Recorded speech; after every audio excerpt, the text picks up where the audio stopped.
Inotera est un groupe pharmaceutique français indépendant et familial depuis près de 120 ans. Il est spécialiste des maladies veineuses et gynécologiques, l'orthopédie et l'hygiène hospitalière. Le groupe combine donc plusieurs métiers, médicaments, dispositifs médicaux dans la compression veineuse élastique, l'orthopédie, la podologie et les produits d'hygiène hospitalière. Le tout avec une présence mondiale pour une production à 100% française dans nos usines régionales. Inotera réalise un chiffre d'affaires en 2022 de 237 millions d'euros, dont plus de 70% à l'export. Le groupe, évidemment, vise loin pour 2025 avec 300 millions d'euros de chiffre d'affaires avec de fortes ambitions, boostées en 2020 par l'acquisition de la société Gibaud. Aujourd'hui, près de 1600 personnes travaillent chez Inotera, dont près de 2/3 en France.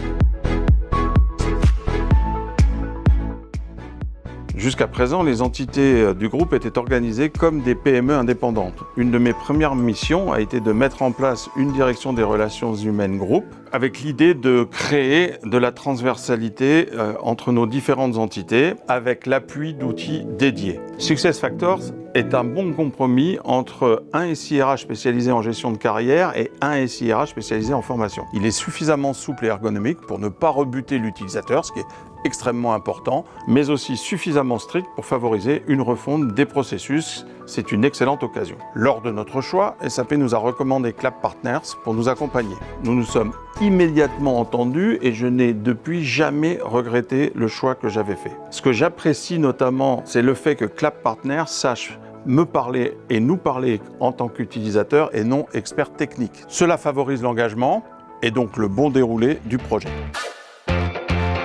Nous avons démarré début 2021 par la mise en place du module employé central de SuccessFactors. Notre priorité était alors de créer un socle solide permettant de fédérer nos entités, tant nationales qu'internationales, au sein d'un SIRH commun, afin de soutenir notre vision groupe et surtout homogénéiser nos pratiques. Chaque entité avait par exemple sa propre façon de classifier les compétences, c'était donc impossible à gérer par un seul SIRH. Nous avons choisi une méthode unique qui nous semblait la plus efficace et rigoureuse et nous l'avons implémentée dans SAP SuccessFactors.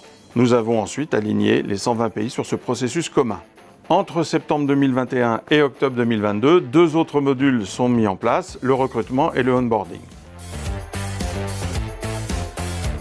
Nous sommes donc aujourd'hui totalement opérationnels sur le recrutement et le onboarding. Sur ces processus, la transversalité est devenue une réalité, ce qui participe à l'émergence d'une culture groupe. Le déploiement de nouvelles fonctionnalités redémarrera en fin d'année 2023. Au menu, le volet formation, rémunération, entretien, évaluation, carrière et succession. De par son importance et sa taille, la mise en place du module formation apparaît comme un projet en tant que tel dans le projet et devra donc mobiliser des équipes sur une longue période. Ces travaux se passent bien avec une équipe solide en interne qui sait faire corps avec les équipes et les experts de Clap Partners. Cette cohésion est un élément très confortable et agréable pour moi car lorsqu'il faut arbitrer une décision, je sais que le choix a été validé en amont par les deux parties.